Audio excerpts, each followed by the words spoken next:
오늘 우리에게 주시는 하나님 말씀, 신약성경 에베소서 5장 22절에서 28절까지 말씀입니다. 에베소서 5장 22절에서 28절까지 말씀, 제가 가진 성경책 신약성경 315면에 기록되어 있습니다. 에베소서 5장 22절에서 28절까지 말씀입니다. 주신 하나님 말씀을 봉독하여 올리겠습니다. 아내들이여 자기 남편에게 복종하기를 주께 하듯 하라. 이는 남편이 아내의 머리됨이 그리스도께서 교회의 머리됨과 같음이니 그가 바로 몸의 구주시니라. 그러므로 교회가 그리스도에게 하듯 아내들도 범사에 자기 남편에게 복종할지니라.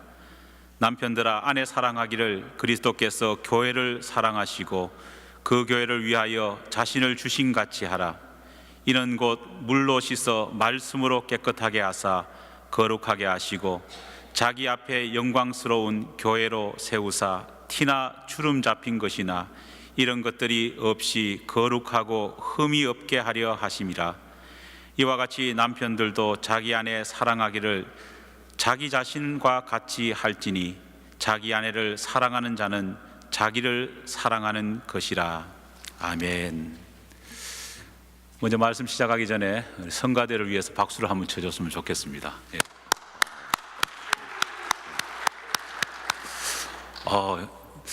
제가 교회 성가대에서 이 어려운 곡을 하는 것을 처음 봤습니다.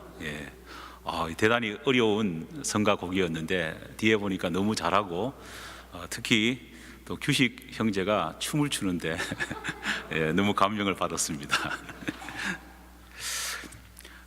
건강한 부부가 건강한 교회를 만든다. 2015년 어느 기독교 상담소가 개최한 부부 세미나의 타이틀이 제게 참 인상 깊게 다가왔습니다. 부부관계와 신앙생활을 연결했다는 점이 참 신선했고, 또 세미나에서 제공된 강의 안에 참석한 이 부부들에게 제시된 실천 방안이 굉장히 특별했습니다. 강의한 말미에 보니까요, 이런 실천 방안을 적어놨습니다. 한번 자세히 들어보시기 바랍니다.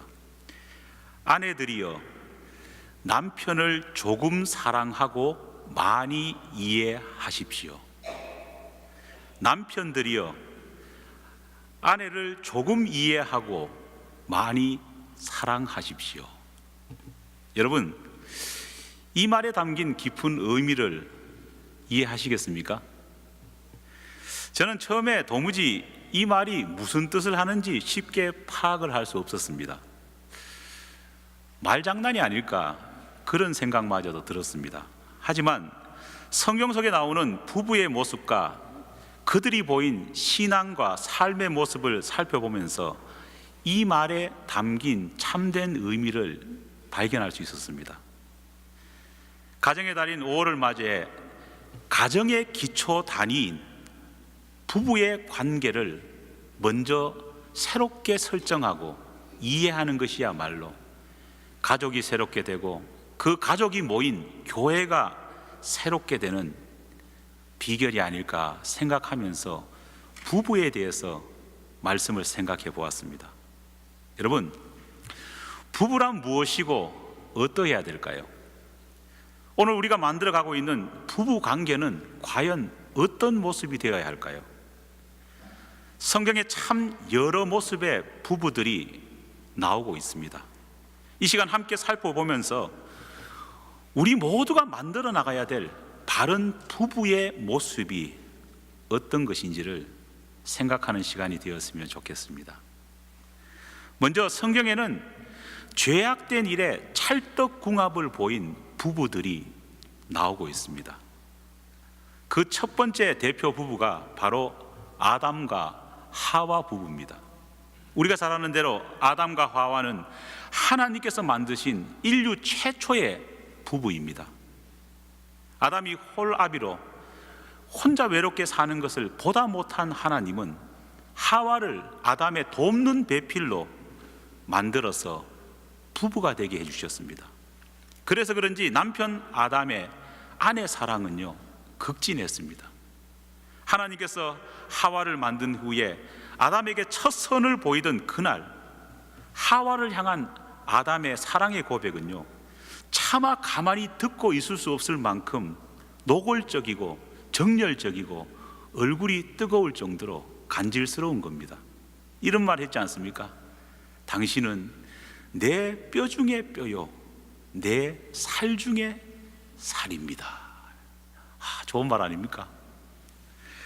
하지만 아담과 하와 부부 사이에 이 정열적인 사랑이 오히려 부부를 나락으로 빠뜨리는 원인이 되었다는 것을 생각할 때 여러분, 부부 관계가 어떠해야 되는지를 다시금 생각합니다. 아담은 인간 역사를 처음으로 하나님께서 약속으로 만드셨고 그 약속의 권위 아래에서 둔 사람입니다. 아담보다 늦게 만들어진 하와는요 남편의 영적 권위를 인정하면서 살아야 될 사람이었습니다. 창세기 3장 3절을 보면은요 마귀가 하와에게 동산 모든 나무 열매를 따먹지 말라고 하나님께서 말씀하시더냐 이렇게 유혹합니다. 그때 하와가 이런 말하죠. 동산 중앙에 있는 나무 열매는 다 먹지 말라 했습니다. 먹으면 어떻게 된다고요?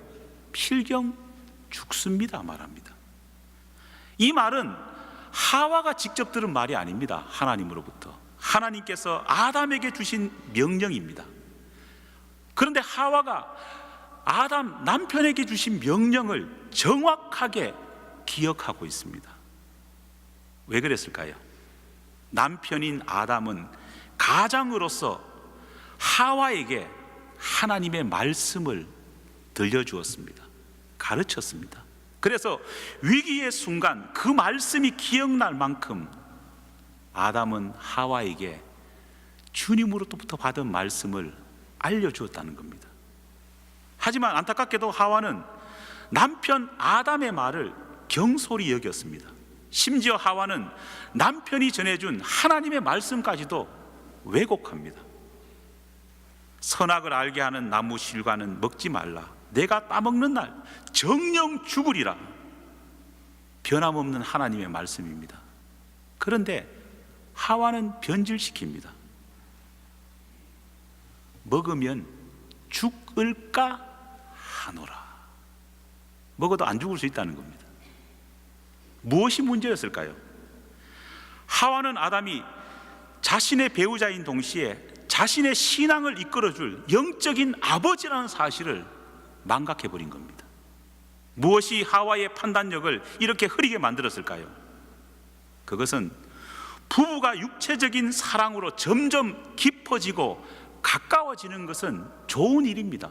그렇지 않습니까? 부부가 정이 쌓이는 것이 뭐가 나쁘겠습니까? 하지만 그 육체적인 정 때문에 하나님께서 부부에게 주신 사명, 하나님이 그 부부에게 주신 명령마저도 잊어버린다면 그것은 부부에게 재앙이 된다는 겁니다. 남편으로부터 받은 큰 사랑이 오히려 아담의 권위를 하와의 마음속에서 빼앗아가 버렸습니다. 영적인 권위를 가져야 할 남편이 우스운 존재로 변화되고 말았습니다. 더욱 안타까운 것은 아담 스스로도 자기 자신이 가진 인류의 대표이자 하나님의 약속을 받은 사람으로서의 권위를 아내를 향한 육신적인 사랑 때문에 놓쳐버리고 있다는 겁니다. 여러분, 육체적인 뜨거운 사랑만으로 결코 온전한 부부가 될 수 없습니다. 가요에는 사랑밖에 어떡하다고요? 남 몰라요. 신앙 아래서는 사랑밖에 남 모르면 안 된다는 겁니다. 두 번째 예로 사도행전 5장에 나오는 아나니아 삽비라 부부를 들 수 있습니다. 아담과 하와 부부가 서로를 향한 육체적인 사랑에 눈멀어서 하나님의 말씀을 경솔히 여겼다면 아나니아와 삽비라 부부는 한 걸음 더 나가서 서로 죄악 가운데서 협력하고 그 죄악을 지으면서도 서로 위로하고 범죄를 공모하는 데까지 이르렀다는 겁니다. 이 부부는 말은 부부지만은 실제로는 뭘까요? 공범이라는 겁니다.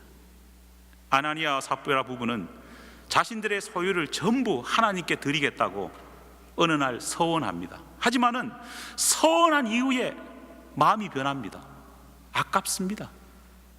제가 추정해 보건대 서원하고 나서 어떤 필링에 이끌려서 서원하고 나서 둘 중에 하나가 분명히 이런 말 했을 겁니다. 여보, 이게 그래도 다 드려도 될까? 그때 상대방 그이가 맞장구치지 않습니까? 그래, 그건 좀 심한 것 같아. 점점 대화하면서 점점 서원이 묽어져 버립니다. 결국은 그들은 땅값에 판 일부를 감추고 마치 전부인 양 사도들에게 하나님 앞에 그것을 드리는 한편의 사기 행각을 벌입니다. 부부끼리만 알고 있기 때문에 그 범죄는 완전 범죄라 그들은 확신했습니다.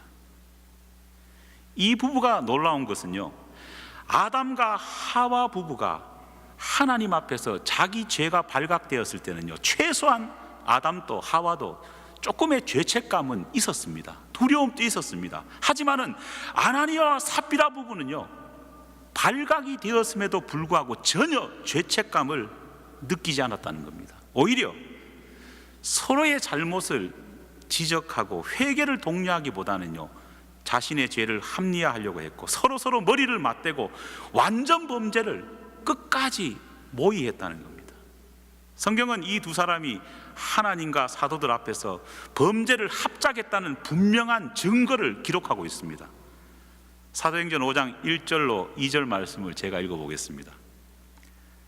아나니아라 하는 사람이 그의 아내 삽비라와 더불어 소유를 팔아 그 값에서 얼마를 감추매 그 아내도 알았더라. 얼마만 가져다가 사도들의 발 앞에 두니. 본문에서 뭐뭐와 함께로 번역된 헬라어 쉰이라고 하는 이 단어가 바로 부부가 완전한 공범, 완전한 공모를 했음을 보여줍니다. 아나니아 삽비라 부부는요, 소위 우리가 흔히 말하는 코드가 잘 맞는 그런 부부였습니다. 얼마나 코드가 잘 맞았는지 남편이 하는 나쁜 일까지도 아내가 맞장구를 쳐주었고, 남편 역시도 아내가 하는 나쁜 일에 책망하기보다는 칭찬과 격려를 아끼지 않았습니다.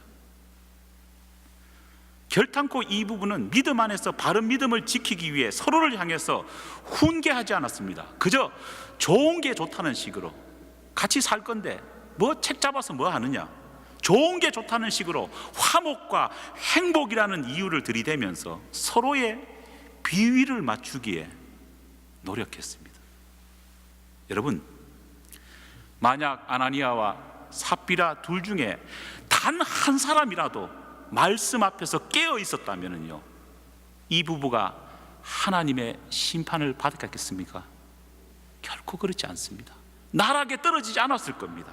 하지만 이 부부의 찰떡 같은 들이맞는 그 코드가 바로 좋은 부부로 만든 것이 아니라 그들이 심판받는 이유가 되었다는 겁니다. 찰떡 같은 코드, 찰떡 같은 마음만으로 좋은 부부가 될 수 없음을 보여줍니다. 세 번째로 살펴볼 안타까운 부부가 이삭과 리브가입니다. 이 부부는 자식을 향한 지나친 기대와 집착이 부부관계는 물론 하나님과의 관계 역시도 망치게 만든 그런 불행한 부부입니다. 성경은 이삭이 맏아들 에서에게 과도할 만큼 애정을 가졌음을 기록하고 있습니다. 창세기 27장 3절로 4절 말씀 보면은요, 이삭은 장남에게 사냥을 해서 음식을 만들어 내게 가져오너라, 그렇게 말하며 큰아들에 대한 사랑을 표현합니다. 특히 4절 말씀에 사용된 즐기느니라고 하는 이 단어, 히브리어 아하브라는 단어는요, 그냥 단순히 좋아하는 것을 넘어서 탐닉하는 것을 의미합니다. 여러분 그렇지 않습니까? 예나 지금이나 한 가정에서 음식을 만들어서 가족에게 먹이는 일은 누가 담당합니까? 어머니의 권한입니다. 당시 절대적인 가부장적인 문화 속에서요, 음식을 만드는 것은 아내의 특권이었고, 동시에 아내가 남편에게 사랑과 애정을, 헌신과 순종을 표현할 수 있는 방법이었습니다. 하지만 문제는 리브가 부부는 둘 사이의 애정 사이에, 부부 사이에 그 어느 누구도 끼어들어서는 안 되는데 에서가 그 사이에 끼어들었다는 겁니다. 지나친 에서 맏아들의 사랑은요, 이삭과 리브가 사이를 벌어지게 만들었습니다. 이렇게 되니까요, 아내 리브가도 가만히 있지 않았습니다. 리브가 역시도 성경에 보니까 막내 야곱에 대한 집착을 보이기 시작했습니다. 남편보다 오히려 도를 넘습니다. 창세기 25장 28절에 보니까 리브가가 찾아 야곱을 사랑했다 기록하면서요, 집착을 보입니다. 리브가의 과도한 자식 사랑은 결국은요, 남편과의 불화를 넘어서서 남편을 속이고 하나님의 명령까지 거부하는 단계로 나아갑니다. 심지어 축복받기 위해서 아버지를 속여버린 아들이 왔을 때, 그런 공모를 했을 때 타일러야 되는데 뭐라고 말하느냐? 내 아들아, 너의 저주는 내게로 돌리리니 내 말만 따르고 가서 어떻게 하라고요? 가져오라. 자식이 아버지한테 잘못하고 하나님의 명령을 거부하는데 오히려 독려하면서 어떻게 합니까? 괜찮다, 괜찮다, 해라, 해라, 그렇게 말하고 있습니다. 결국은 아들과 함께 범죄의 주범이 되고 있다는 겁니다. 여러분, 자녀를 향한 뜨거운 사랑과 애정만으로 바른 가정이 될 수 없습니다. 그것이 바른 부부 관계를 만들어 가느냐? 성경은 그렇지 않다고 분명히 말합니다. 그렇다면 우리는 어떤 부부 관계를 맺어가야 할까요? 성경에는요, 비록 이름이 그렇게 많이 알려지고 드러나지 않지만은요, 바른 부부, 아름다운 부부 관계를 보여준 두 상의 부부를 소개하고 있습니다. 그 첫 번째 부부가 바로 선지자 사무엘의 부모였던 엘가나와 한나 부부입니다. 우리가 잘 아는 대로 한나는 큰 슬픔이 있었지 않습니까? 바로 아기를 갖지 못하는 아픔입니다. 당시 문화 속에서 여인이 자녀를 잉태하지 못한다는 것은요, 큰 어려움이었습니다. 하지만 이런 문화와 이런 분위기 속에서도 남편 엘가나는 단 한 번도 아내를 외면하지 않았습니다. 오히려 더욱더 사랑했고 격려했습니다. 남편 엘가나는 아내 한나를 향했어요, 그 사랑을 재물을 2배만큼 줄 만큼 더 쏟아부었다는 겁니다. 사무엘상 1장 8절 말씀 보면은요, 남편 엘가나가 아내를 향한 사랑을 이렇게 표현하고 있습니다. 한나여, 어찌하여 울며 어찌하여 먹지 아니하며 어찌하여 그대의 마음이 슬프냐? 내가 그대에게 10 아들보다 낫지 아니하냐. 좋은 말씀 아닙니까? 엘가나는 비록 한나가 그의 아내였지만은요, 당시 보편적인 사고처럼 아내를 한 번도 소유물, 애기 낳는 어떤 기계로 생각하지 않았습니다. 엘가나는 항상 동등하게, 항상 보듬어가는 배우자, 하나님이 말씀하신 돕는 배필로 아내를 여겼다는 겁니다. 엘가나는 하나님의 말씀에 기초하여서 배우자를 바라보았던 겁니다. 하지만 이것이 다가 아닙니다.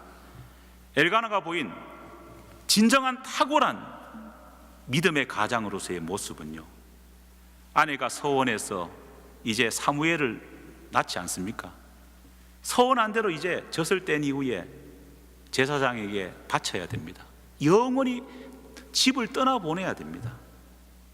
오랫동안 기다려서 자식을 얻었습니다. 자식을 서원했지만은요, 떠나보내려고 하니까 엄마가 얼마나 마음이 그렇겠습니까? 주저주저하고 있었습니다. 정말 이거 보내야 되나 말아야 되나 주저하고 있었습니다. 육신의 정 때문에 주저하고 있었습니다. 모르긴 몰라도 남편 엘가나 역시도요, 소중히 얻은 이 아들을 포기하고 영원히 하나님께 바쳐야 된다는 것이 그 현실이 왜 힘들지 않았겠습니까? 하지만 흔들리는 아내에게 오히려 엘가나는 주저하지 않고 믿음의 독려를 합니다. 사무엘을 보낼지 말지 주저하면서 그래도 하나님께 하신 약속인데 우리가 이 아이를 보내야 되지 않겠습니까, 여보? 한나가 그렇게 말했을 때 엘가나는 이렇게 답변합니다. 그의 남편 엘가나가 그에게 이르되 그대의 소견에 좋은 대로 하여 그를 젖대기까지 기다리라. 오직 여호와께서 그의 말씀대로 이루시기를 원하노라. 할렐루야.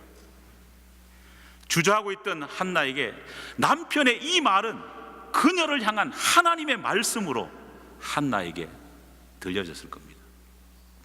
엘가나는 흔들리는 한나에게 사무엘이 그들의 자식이기 이전에 하나님의 소유임을 믿음의 과장의 권한으로 선포하고 알린 겁니다.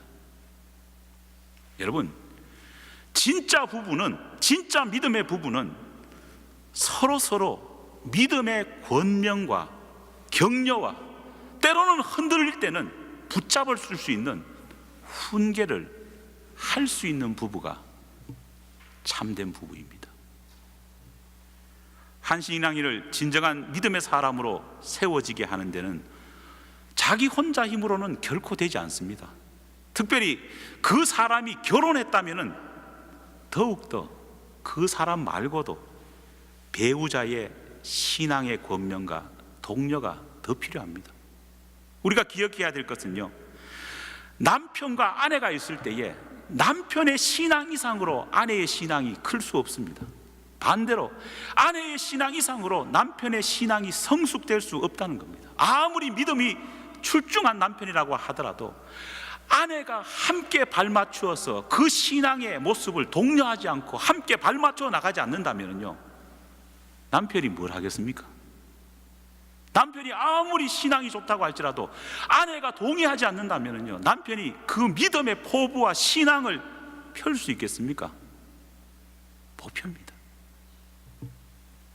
좋은 신앙은 남편과 아내가 함께 만들어가는 겁니다.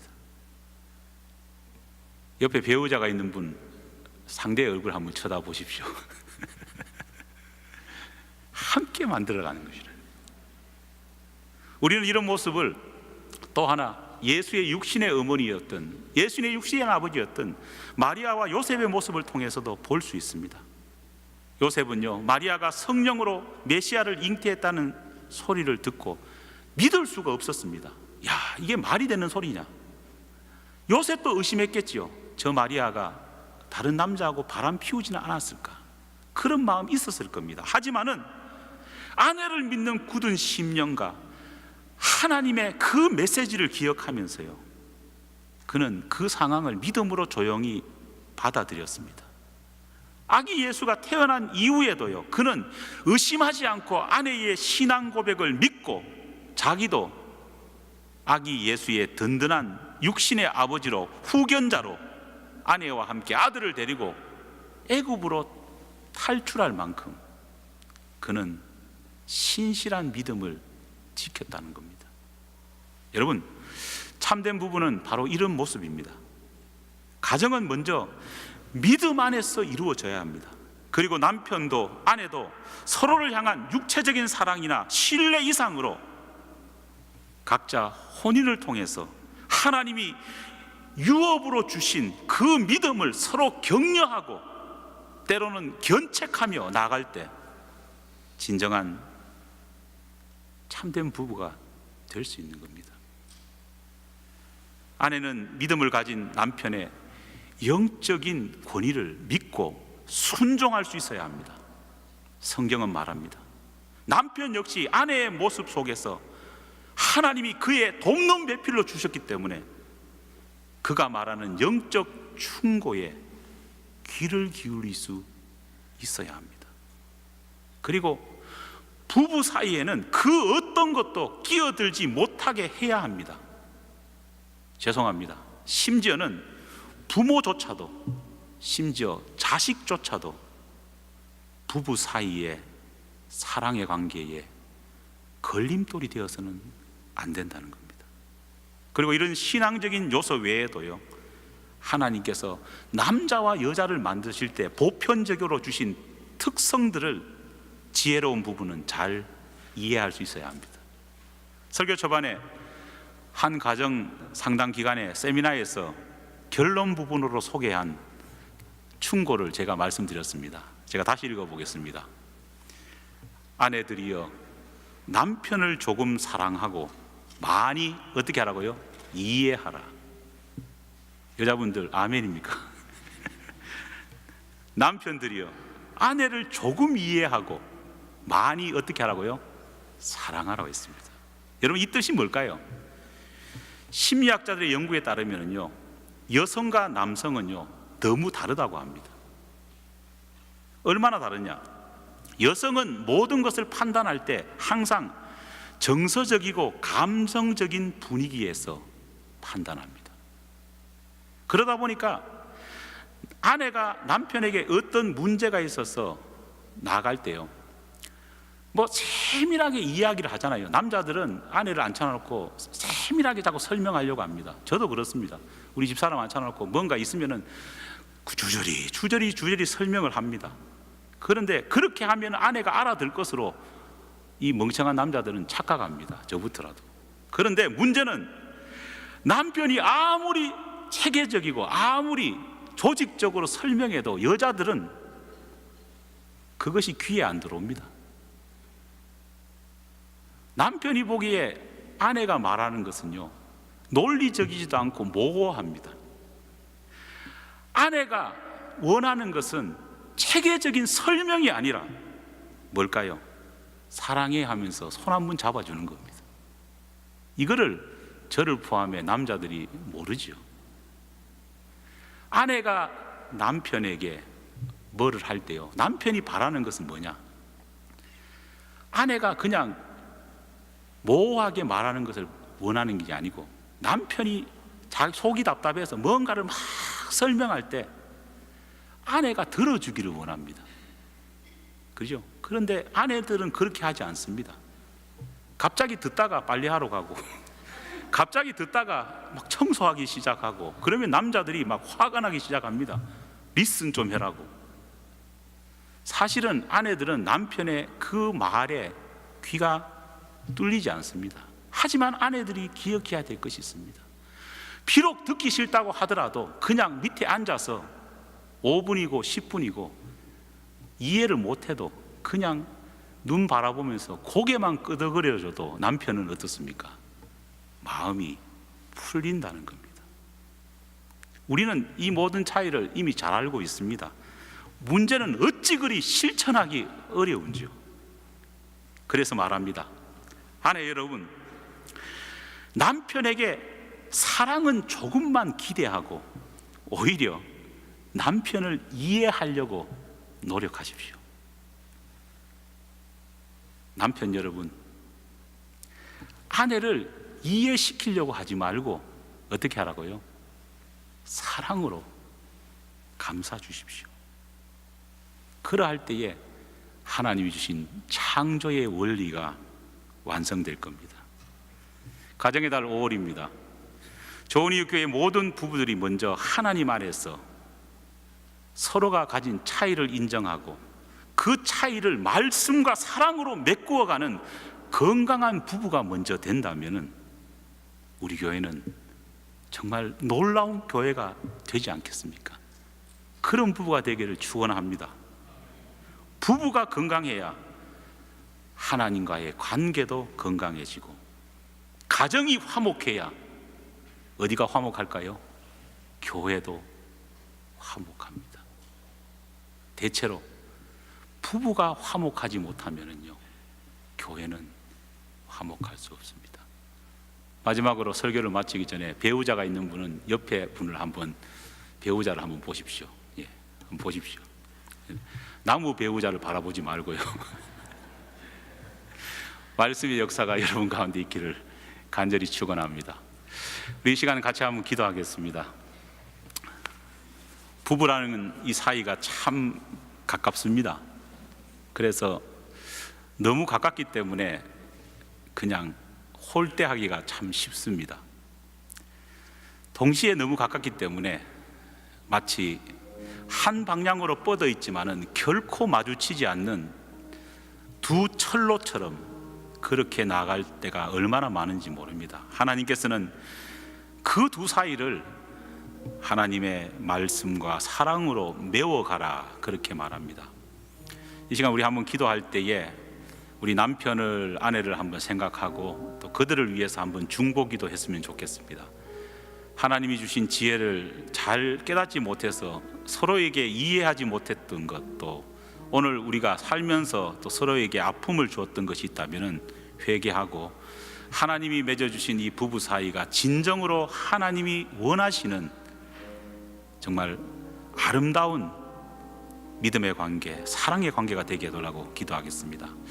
우리 기도하는 가운데에 우리 최영석 주사님, 또 우리 아드님 사랑군 결혼을 위해서도 또 같이 기도하겠습니다. 오늘 주신 말씀처럼 새롭게 시작하는 이 부부가 정말 부부의 아름다운 하나님이 주시는 언약을 잘 실천하는 그런 좋은 부부가 되게 해달라고 우리 같이 기도하겠습니다. 다 같이 기도하겠습니다. 하나님 아버지, 감사합니다. 우리에게 귀한 아내를 주시고 또 남편을 주심을 감사드립니다. 결혼은 하나님께서 주신, 인간에게 주신 첫 번째 언약의 말씀입니다. 부부간의 관계가 신앙이요 믿음이요 인간 삶의 정수라는 것을 우리가 늘 고백하고 있지만은 잊어버리고 살 때가 참 많았습니다. 오늘 말씀을 통해서 지혜를 얻습니다. 주님, 육신적인 사랑이 부부를 만드는 것이 아니고, 서로가 코드를 맞추어 주는 것이 사랑이 아니고, 그리고 자식 사랑하는 것이 좋은 부부간의 원리가 되는 것이 아니라 부부가 서로 믿음 안에서 격려하고 견책하는 것임을 기억할 수 있도록 도와주시옵소서. 혹 남편과 아내가 아직도 신앙생활 속에 들어오지 못한 그런 아쉬운 부부가 있다면 더욱더 남편을 위해서, 아내를 위해서 기도하고 최선을 다할 수 있는 용기와 믿음도 허락하여 주시옵소서. 다음 주간 또 귀한 하나님의 은혜 가운데 성원할 우리 최영석 집사님 큰아들 부부 가운데 함께하여 주셔서 결혼 생활 가운데에 하나님이 원하시는 부부의 상이 온전히 드러날 수 있도록 은혜를 다하여 주시옵소서. 하나님 아버지, 감사합니다. 결혼을 통해서 우리에게 주신 하나님의 언약, 또 내 배우자를 통해서 하나님이 만들어 가시기를 원하는 부부의 상을 놓치고 살았을 때가 많습니다. 그냥 사는 것이 부부인 줄 알고, 그냥 결혼해서 아기 낳고 있는 모습이 부부인 줄 알았습니다. 하지만은 하나님께서는 태초에 우리 가운데에 가장 먼저 주신 언약대로 부부와 이 가정 속에서 우리의 신앙이 표현되고 신앙이 드러나야 된다는 사실을 잊고 살았습니다. 오늘 주신 말씀과 같이 하나님이 원하시는 온전한 부부가 될 수 있게 도와주시옵소서. 남편의 영적 권위를 인정하고 아내가 돕는 배필로서의 기능을 가지고 있음을 인정하며 믿음 안에서 서로가 격려하고 위로하고 때로는 견책할 수 있는 우리 부부가 될 수 있게 도와주시옵소서. 아직 믿음의 길에 들어서고 있지 못한 남편과 아내를 가진 우리 부부 가운데도 함께하여 주셔서 믿음의 담대함을 가지고 가장 중요한 복음을 전할 수 있는 용기와 형편과 처지까지도 허락해 주시옵소서.